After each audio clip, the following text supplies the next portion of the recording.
ఏ రావే రా ఏ రా. ఎందుకలా లాక్కొచ్చావు? ఏంటి నీకేమైనా మెంటలా? అవతల డైవర్స్ నోటీస్ పంపించిన వాడు తనకు తానుగా తగ్గి మనసులో ఏం ఆలోచన వచ్చిందో నీకోసం చీర తీసుకొస్తే అలా మొహాన విసిరి కొడతావా? లేకపోతే నా కోసం తెచ్చావా? ఆహా నా మొగుడా, ఓహో నా మొగుడా అని చెప్పి ఎగిరి గంతులేసి చంకనెక్కాలా? భజన చేసి కాళ్ళు మొక్కాలా? ఇప్పటిదాకా కేవలం మా మీద కక్ష మాత్రమే కట్టి మూర్ఖంగా ప్రవర్తిస్తున్నావు అనుకున్నాను. కానీ ఇప్పుడు నువ్వు చేసిన పనితో పిచ్చి ముదిరి నిన్ను నువ్వే మర్చిపోయి ప్రవర్తిస్తున్నావని బాగా అర్థమైంది. ఏంటి నీకు అర్థమైంది? నాకు పిచ్చని అర్థమైంది, కానీ వాళ్ళు ఆ హంస పిచ్చిలో పడ్డారని అర్థం కాలేదా? హంస పిచ్చిలో పడితే నీకు చీర ఎందుకు తెస్తాడే? వద్దంటే ఒప్పించారని అంటున్నాడు కదా. నీ బుద్ధి తెలిసి అలా అన్నాడు. ఆహా, అసలు వారి బుద్ధి ఏంటో. నీ బుద్ధి లాంటిదైతే కాదు. సీత,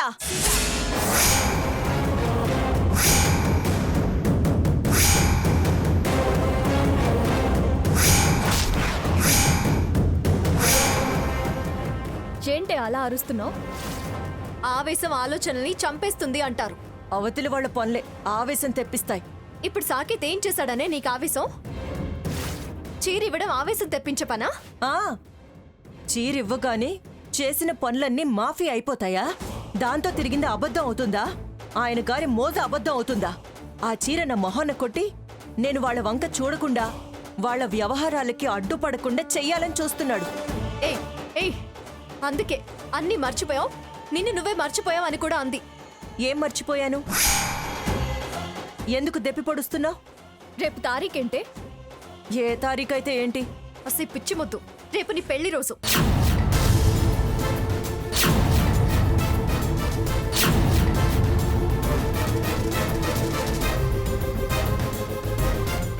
అది గుర్తుంచుకొని నీకు శారీ తీసుకొచ్చాడంటే నీ మీద ప్రేమ ఉన్నట్టే కదా.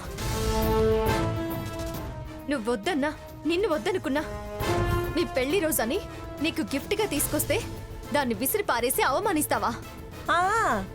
సంసారం ఏం సంబడంగా ఏడ్చిందని పెళ్లి రోజుని మురిసిపోవడానికి? అయిందమ్మ పెళ్లి, పోయాడమ్మ మొగుడు అన్నట్టుంది నా బతుకు. పిచ్చి వాగుడు వాగకు. నీ మూర్ఖత్వం సాకేత్ని చాలా హర్ట్ చేసింది.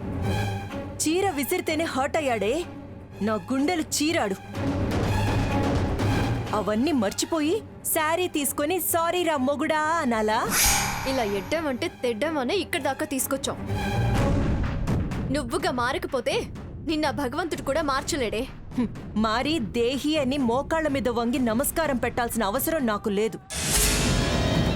ఆయన గారు ముందు దాని సావాసం మాని బుద్ధిగా ఉంటే ఆలోచించి క్షమించి ఏం చెయ్యాలో అప్పుడు ఆలోచిస్తా. ముందు నిన్ను సాకేత్ క్షమిస్తేనే కదా.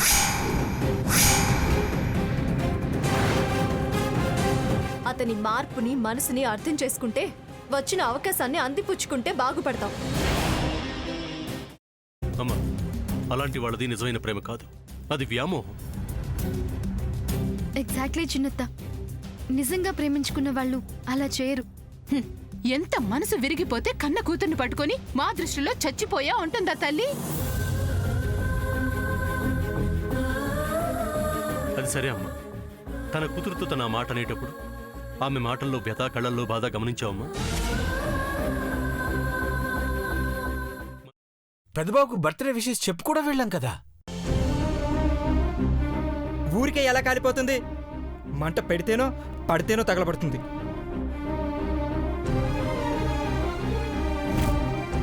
కరెక్ట్ చిన్నబాబు, నీకొచ్చినట్టే నాకు డౌట్ వచ్చింది. పార్వతే షర్టును తగలబెట్టిందనుకుంటా.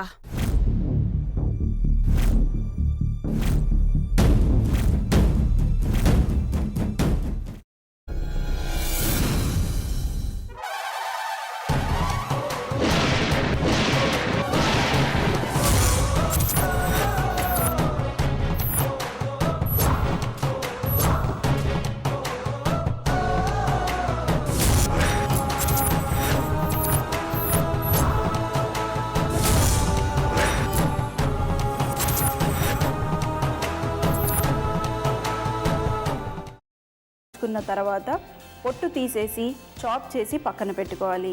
ఒక ప్యాన్లో కొద్దిగా నూనె వేడి చేసి అందులో ఆవాలు, మినప్పప్పు, శనగపప్పు, కరివేపాకు, సన్నగా తరిగి పెట్టుకున్న ఉల్లిపాయలు వేసుకుని 1 నిమిషం పాటు వేయించుకోవాలి. ఆ తర్వాత కాల్చి కట్ చేసి పెట్టుకున్న వంకాయని కూడా అందులో వేసుకుని బాగా మిక్స్ చేసి బౌల్లోకి ట్రాన్స్ఫర్ చేసుకుని అందులో తగినంత చిక్కటి పెరుగు లేదా పల్చటి పెరుగు వేసుకుని మిక్స్ చేసి అన్నంతో కానివ్వండి, చపాతీతో కానివ్వండి సర్వ్ చేసినా చాలా బాగుంటుంది.